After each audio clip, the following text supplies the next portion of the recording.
अवध के वासी तीर्थराज प्रयाग की पावन भूमि और अयोध्या में जन्मे प्रभु राम की जन्मस्थली को मैं शारदा प्रसाद प्रणाम करता हूँ। गंगा बड़ी गोदावरी, तीर्थ बड़ा प्रयाग, सबसे बड़ी अयोध्या नगरी जहाँ राम लिए अवतार। भगवान राम और तीर्थ राज की महिमा आपको इस भजन में सुनने को मिलेगा।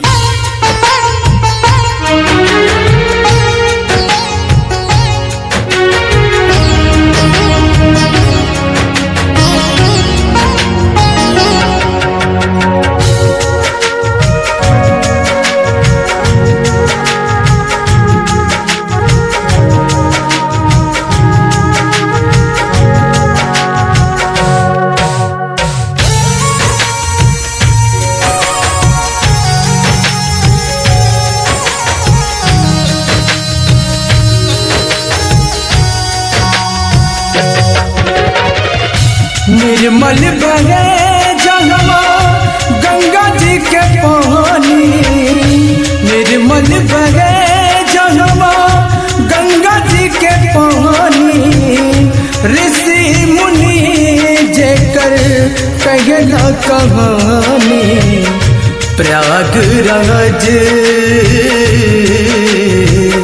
प्रयागराज हमरे अवध के निशानी, प्रयागराज हमरे अवध के निशानी।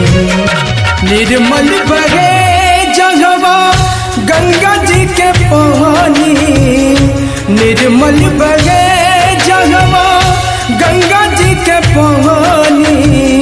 ऋषि मुनि जेकर कहला कहानी, प्रयागराज प्रयागराज हमरे अवध के निशानी, प्रयागराज हमरे अवध के निशानी।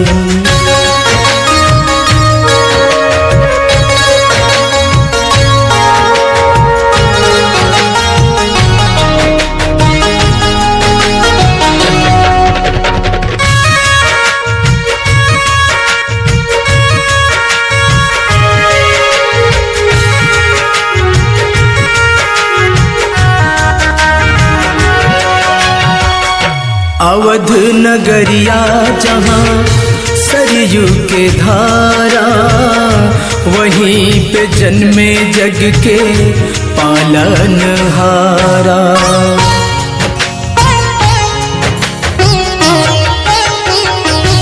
अवध नगरिया जहाँ सरयू के धारा, वहीं पे जन्मे जग के पालनहारा।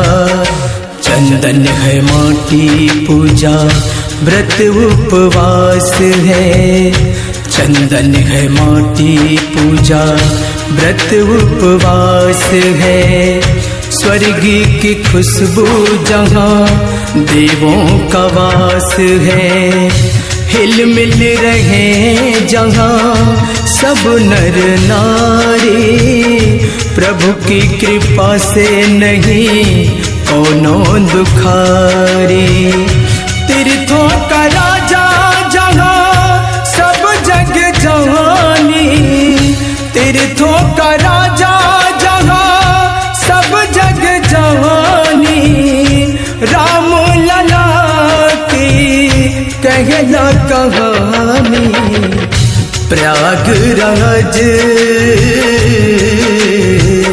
प्रयागराज हमरे अवध के निशानी, प्रयागराज हमरे अवध के निशानी।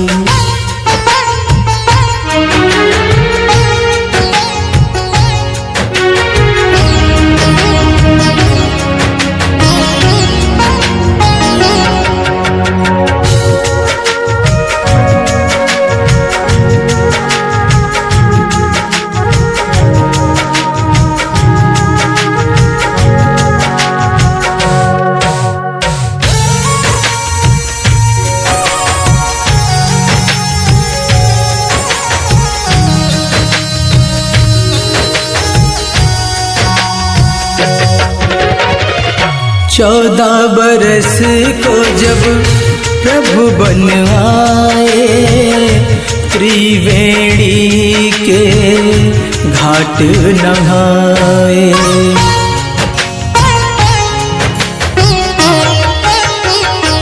14 बरस को जब प्रभु बन आए, त्रिवेणी के घाट नहाए। भरद्वाज मुनि आश्रम आए, भरद्वाज मुनि आश्रम आए। प्रयागराज की महिमा गाए, अवध के वासी सब राम गुण गाए।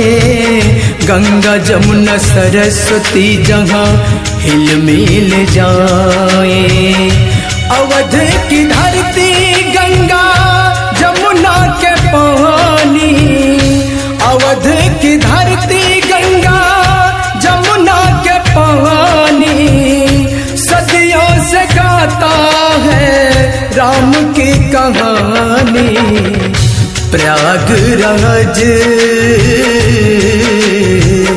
प्रयागराज हमरे अवध के निशानी, प्रयागराज हमरे अवध के निशानी।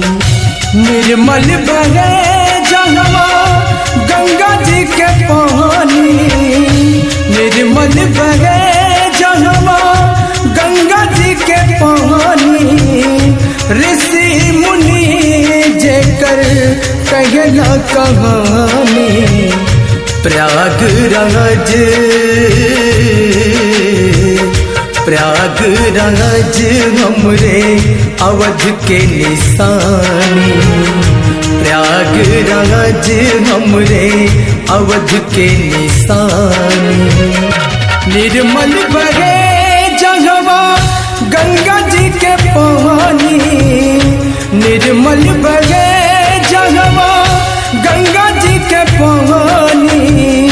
ऋषि मुनि जयकर कहला कहानी।